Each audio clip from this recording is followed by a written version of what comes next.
I was the strongest woman in the tribe, but because I wasn't pretty, no one wanted to marry me. One day, I accidentally picked up a pair of high heels. I couldn't resist trying them on. In the very next second, I turned into a breathtaking beauty. But my arms and legs had become so thin. Could I still be strong? Obviously, I was right to worry.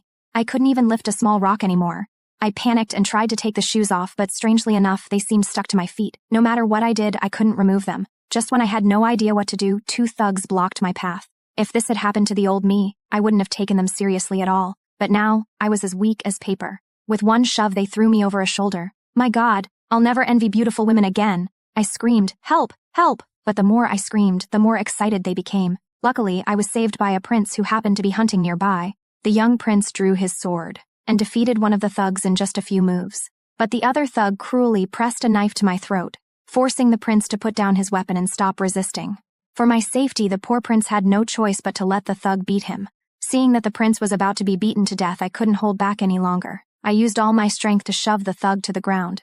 At last, the prince got his chance to fight back and began resisting with everything he had. But the thug was despicable. He suddenly hurled his weapon at me. At the critical moment, the prince leaped into the air and saved me in an incredibly heroic pose. The two thugs saw they had no advantage left and quickly ran off. But in the very next second, the prince collapsed to the ground. That was when I realized he had been stabbed while saving me. He had forced himself to stay standing, just long enough to drive the thugs away.